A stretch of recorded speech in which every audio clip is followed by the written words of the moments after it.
Alright, so I am very sorry for being gone for so long. I did start a new job back in May, which has kept me kinda busy, but the real answer is that I just wanted to enjoy my summer, which is something that I haven't really been able to do since moving to New York. I'm not gonna go into detail or anything, but let's just say that your boy's been moving like a prime Conor McGregor lately, if you know what I'm saying. Let's talk about these performative-ass dudes Ian Garry and Dean Thomas, because in both cases, both these guys could have just went about their business at UFC 330 by locking in, doing what they're supposed to do, and just otherwise simply focusing on the job at hand, but instead these clowns decided to put themselves in the hot seat by being way too extra. Obviously, when it comes to Ian, this guy's been rubbing people the wrong way for years now, whether it be from his genuinely bizarre relationship with his wife all the way to making some controversial public statements, but even in the biggest fight of his life, he got too caught up in being overly friendly instead of fighting to win the belt. And then there's Dean Thomas, who cornered Jillian Robertson during her first title fight and then immediately ripped her apart on the post-fight show while also announcing that he's retiring from corner work, which, hey, if this is the way you're gonna react to your mediocre fighter losing a fight, then good fucking riddance. And yeah, in this video I'm going to be talking about all this and more. But first, let's talk about the main event from Saturday. I know a lot of you guys are going to disagree with me here, but I actually had it 2-2 going into the 5th round. I think Islam pretty clearly took rounds 1 and 2, and Garry barely squeaked out rounds 3 and 4. And even though Islam had a lot of control time in round 4, I feel like he didn't do any damage, whereas Ian was at least trying to do damage, so yeah, I gave the round to him. Not gonna lie, I haven't been particularly impressed with Islam Makhachev since he's moved up to welterweight. And before you guys start calling me a hater, I like Islam. I like watching him fight way more than I liked watching Habib fight, and I liked watching Habib fight, so don't start with me about how I'm just a Dagestani hater, because that's really not the case. Makhachev is clearly winning his fights at 170, and I'm not going to debate that he's at the top of the division, but I feel like his performance on Saturday shed light on some cracks with him moving up to welterweight, that's all. But hey, on the flip side, Garry did not deserve to win this fight. I don't know if this guy was just nervous given this was his first UFC title shot, but Ian did not step into the octagon thinking he could win the fight.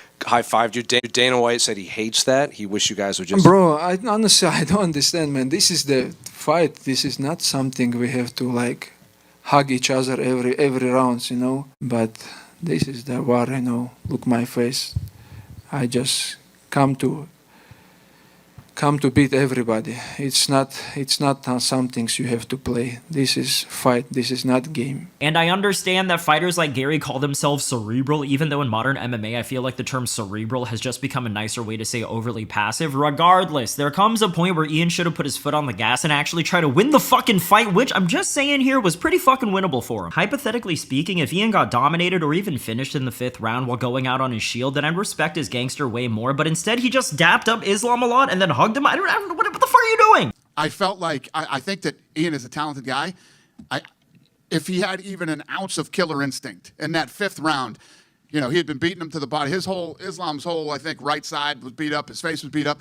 You don't come out and hug and shake hands in the fight. That shit drives me fucking crazy. Do you guys hear that? That is the sound of Dana sending Ian far away from his next title shot. You know, the ironic thing is, Ian spent the entirety of fight week trying to get in Islam's head by repeatedly telling him that this was Makhachev's biggest fight to date, hoping that he'd succumb to the pressure of the situation, I'm assuming. But the thing is, one, I don't think anyone actually believed that Ian Garry was actually the biggest fight of Islam's career. Not to say that Ian isn't a good fighter, because he's undeniably very good, but dude, come on, this fight was clearly less interesting than his fights against Charles Oliveira, Volk, Dustin Poirier, and even JDM. Moreover, Garry is the one who fought like he was feeling the pressure. Ian pulled the Uno reverse card on himself. Seriously, what is up with Ian and all the dramatics and theatrics? The word I repeatedly come back to whenever I listen to this guy talk on the mic or just to other people in general is performative. This dude is the main character syndrome final boss. He likes the smell of his own farts. He probably likes the taste of his own nut.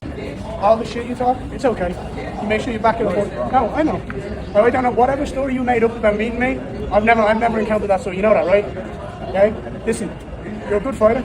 Show up, keep winning, and you can do anything. Does that make sense? You got massive fights in this division. You got me. Talking to Ian Garry is like getting caught in an unskippable cutscene. There is something about this interaction that really annoys me on behalf of Michael Morales. Obviously, Ian's long-winded lecture in English to a guy who I'm pretty sure doesn't even speak English is the biggest thing. But then there's the uncomfortably long dap that Ian doesn't let Michael escape from. The amount of times he says, "Does that make sense?" sounds incredibly patronizing, and just the general fact that Garry talks like he's writing an Instagram caption annoys the shit out of me. I don't really like using the term toxic positivity too much because it sounds kind of gay, but this guy is the poster child of toxic positivity. The complete and utter lack of self-awareness he constantly puts on display to the world is so fascinating to me, because one week he'll declare on camera that the world would be a better place if only women were allowed to lead. Like, if the world was run by women...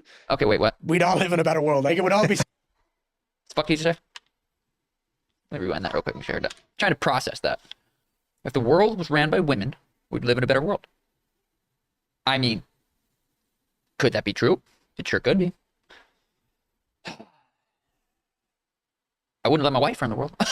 And then during his media day interviews, he'll tell the press that he only wants to talk about the fight because it's apparently the biggest fight of the year, which it definitely wasn't. Before we start, I just want to make one thing abundantly clear. I've got the biggest fight of my life this weekend. I am absolutely, completely fucking focused on the fight. So let's stick to the professional stuff. Yeah? Stick to the fighting. Let's talk about the fighting. Let's talk about Islam. Let's talk about the fight. Nothing else. And then when the fight actually fucking happens, he treats it like it's a sparring match where he's afraid of getting hurt. I don't think it's unreasonable for him to direct the media to only ask questions about the fight, but if you're going to emphasize to them the gravity of the event and what it means for your career, then maybe, I don't know, fight like it's the biggest moment of your career when you're actually in the cage. And now that I think about it, this is not the first time that Gary's outright dodged media scrutiny. If I remember correctly, he ducked the UFC 296 press conference because he was afraid of getting bullied by Colby Covington in front of the cameras. Like, say what you will about John Jones, who, much like Ian Garry, is very image conscious, but at least John has never dodged a press conference before, even with his long string of scandals. Ian doesn't even have scandals. Like, sure, his wife/marriage is definitely pretty weird, and he says a lot of things that people don't agree with, but it's not like he's out there assaulting people, yet he's out here snapping at reporters and policing the questions that they ask. He is so obsessed with curating how people view him that he completely fabricated having a rough childhood, and then his own brother had to call his ass out for being a compulsive liar. I remember turning to my dad and going, it doesn't hurt anymore. What a savage. What a psycho. Doesn't hurt anymore? Get the fuck out of here. I'm Why? used to it. Oh, because he's used to it. I mean, that makes sense. Wooden, paddle to the hands, fighting for the UFC title. I can see the correlation.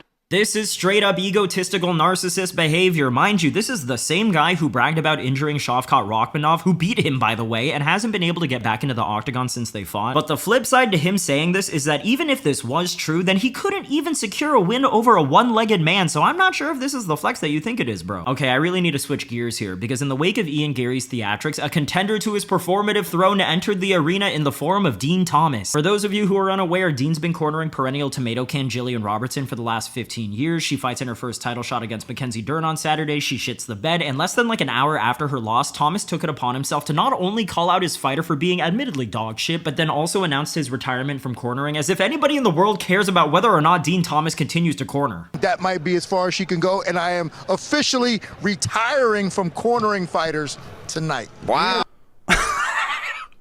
Like, I understand that Dean was a somewhat noteworthy fighter for his era, and he kinda has decent wins, kinda against Clay Guida and Jeremy Stevens, but this guy's biggest claim to fame is leveraging his relationships within the industry to land his analysis job with the UFC, and the only reason he has that is because Trevor Whitman and the UFC had a falling out. Does anybody really view Dean Thomas as some sort of high-profile pillar to MMA or even just the UFC? He's had some pretty noteworthy cornering wins, namely in the form of Tyron Woodley during his championship run, but even still, I wouldn't even call him a top 3 coach from ATT when compared to guys like Conan Silveira, Mike Brown, and Pahumpa. He was a mid-tier fighter at best on top of being a mid-tier coach at best, but his on-camera role with the UFC has convinced this guy that he's something that he just frankly is not. Look, I will be the first one to agree with Dean that Jillian Robertson sucked. She has always sucked, and the fact that she even got a title shot in 2026 is such a sad statement to the current affair of women's UFC. But at the same time, given their long-standing history of working together, can anyone even deny the idea that it's pretty fucked up he did this live on camera? I do not fault him at all for not having faith in Jillian, and if he wants to cut cornering to focus on his media career, then there's no problem with that either, obviously, but Dean taking a tough situation and then turning it into a hey guys, look at me sort of moment just feels really pathetic. This is one of the rare times in UFC history where it feels like every UFC fan is in full agreement with one another, in that Thomas was clearly just doing a desperate grab for attention. And what I actually think might even be the worst part about all of this is that Dean ended up clarifying his comments later and said that it's not that he'll be retiring from cornering entirely, because he'll still be cornering Sean Brady in his upcoming fight. Sean Brady taking on Gabriel Bonfim. This is but you don't like corner Sean Brady ever? I have, yeah. Oh, you have? Well, he doesn't corner anyone anymore. Yeah. So you're not in your FaceTime, Richard? No. The elephant in the room. So you're not going to corner Sean Brady, or you are? Or you might. And as you've probably seen by now, not just fans, but fighters and media reporters alike have turned on Dean to call him out for acting like an asshole. It's kind of hard to defend. I like Dean, but I think he just kind of made it about himself, which is never good. There was a lack of coaching, and he seemed aloof, almost looking off. And it's hard for me as his friend and colleague to sort of come on and say these words, but I'm not worried about the relative awkwardness the next time I see him. This is nothing I wouldn't say to his face. I was stunned to see how not present he was in her corner. And I told you how amped up I get for these title fights, and I didn't think emotionally he was even as fired up as I was. Sean Strickland was the first to fire some shots by calling Thomas a shit coach, amongst other things. I actually think that Sean might be the most qualified fighter to have an opinion on this, because let's not forget, after he lost to DDP the second time in what was also a lackluster performance, his own coach Eric Nixick questioned if he wanted to continue cornering Sean. And you might remember, at the time, I did not think it was the right thing for Nixick to air out dirty laundry then, much like how I think it was wrong for Thomas to do what he did on Saturday. Like, I understand that you're frustrated with the situation, but sometimes you have to keep some things to yourself and not let your emotions get the best of you, and again, I think that Strickland knows firsthand what it must feel like to feel betrayed by a coach. And then Tyron Woodley jumped in to defend Dean. He and Strickland tweeted aggressively to one another, but it's like, what does Tyron think he's gonna do to Sean? Even if they were the same size, Strickland is probably the most disastrous matchup for Woodley ever. Regardless, just bear in mind that Woodley came to Thomas's defense because this is going to be important later. As you can probably expect, Ariel Helwani jumped into White Knight for Jillian, rightfully so, and he even asked for Mackenzie Dern's take on the situation. I mean, yeah, I mean, I think that's tough. You know what I mean? That's tough to say. I think that's, I don't know. I don't even know why that has to be something public. I mean, I feel like that could be something just... Then it was around this time when Dean himself decided to make an apology because he was clearly feeling the walls closing in around him. Saturday night was the most inappropriate time for me to bring up the fact that I did not want to corner again. It was completely irresponsible. It was despicable. I shouldn't have done it. However, Jillian then released a statement where she questioned the sincerity of Dean's apology because according to her, he sent her a voice message where he outright said, "Me doing that publicly was more so for TV purposes and ratings." Unfortunately, it isn't totally clear on if this was in reference to what he said on Saturday or if it was about the apology, but the way I see it, either way you slice it, whether he's trashing his fighter for ratings or faking an apology for ratings, that's a pretty scummy thing to do. She also makes it clear that she has no intention on talking to Dean and likely working with him for the foreseeable future, which good, fuck him. And just yesterday, the plot thickens even further when Kelvin Gastelum appears out of nowhere to levy some pretty serious accusations against Thomas by tweeting that Dean acted as a mole inside the camp of Robbie Lawler in order to funnel information to his good friend Tyron Woodley when they fought for the belt all the way back in 2019. A fight where Tyron captured the title by way of first round knockout.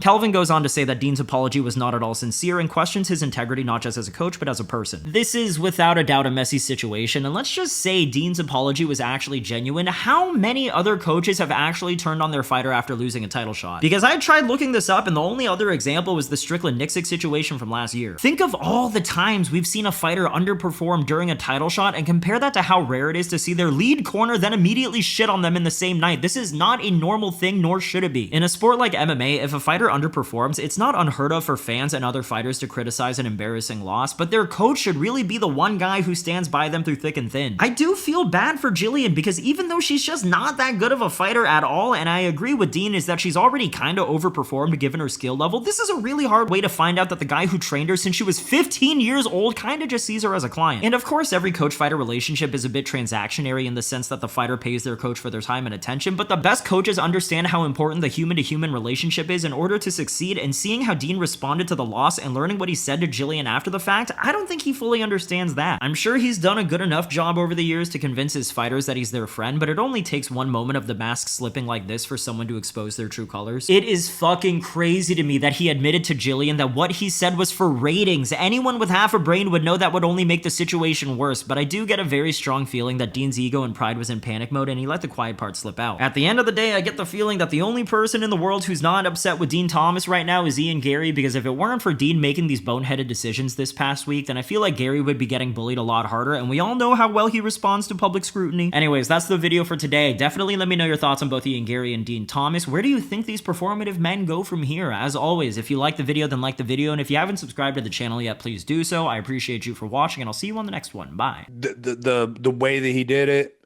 I'm not a fan of, but look, I reserve judgment for, once I got all the facts, and we simply don't have all the facts, right? Again, we don't know what the relationship was. Maybe there's more to it than that. So, that's just kind of how I operate. But would I do it? I hope I wouldn't. I'm not in the fight. I would like if Josiah. If it's one of those guys who you're just frustrated working with them, and then you build a game plan, you watch hours of footage, you go in the gym and you train with them, and then they don't do anything that you told them to do. Maybe that was kind of his little comeback on that. Like, if you're not gonna do it, I'm telling you do, then yeah, you got as far as you can go. I'm out. I'd say, but coaching is a hard fucking job, man. It's selfless, and it's very easy to get negative on yourself and on the fighter and the situation, the relationship. It's very, very easy to turn this into a negative thing. So I can empathize with that. Maybe that's why I'm not as harsh on him here as maybe you're expecting. But it's such a fucking selfless job.